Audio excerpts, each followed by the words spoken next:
प्रकाशित 14 अक्टूबर 2023 10:44 पूर्वाह। गुंटूर। युद्ध प्रभावित इजराइल में फंसे राज्य के कम से कम 10 लोग ऑपरेशन अजय के तहत शुक्रवार सुबह नई दिल्ली पहुंचे।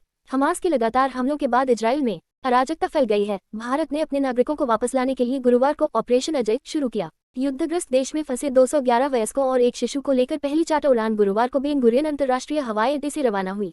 मिशन के डेटाबेस में पंजीकरण करने के लिए भारतीय दूतावास द्वारा अपने सभी नागरिकों के लिए एक अभियान शुरू किए जाने के बाद यात्रियों को पहले आओ पहले पाओ के आधार पर चुना गया था। उनकी वापसी का खर्च सरकार उठा रही है।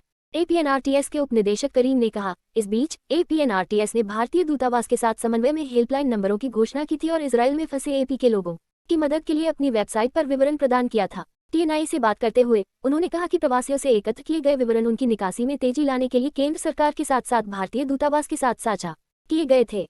उन्होंने कहा, हालांकि लौटने वालों का विवरण अभी तक सामने नहीं आया है, हम उम्मीद कर रहे हैं कि तेल अवीव में भारतीय दूतावास द्वारा शुक्रवार शाम के लिए निर्धारित एक अन्य उड़ान में एपी के और लोग लौटेंगे, जिसके शनिवार सुबह पहुंचने की उम्मीद है। अधिकारी ने कहा, राज्य सरकार के निर्देशों के तहत प्रवासियों को सुरक्षित रूप से उनके घरों तक पहुंचाने के लिए मुफ्त यात्रा प्रदान की जाएगी। एपीएनआरटीएस ने युद्धग्रस्त राष्ट्र में रहने वाले एपी लोगों से आग्रह किया कि वे खुद को भारतीय दूतावास, तेल अवीव और इजराइल के साथ पंजीकृत करें और स्थानीय अधिकारियों द्वारा जारी दिशा निर्देशों का पालन करें और दूतावास के आपातकालीन नंबर 9723522648 और एपीएनआरटीएस हेल्पलाइन नंबरों पर संपर्क करें। परेशानी होने पर 918500276780 0863-30,40,678।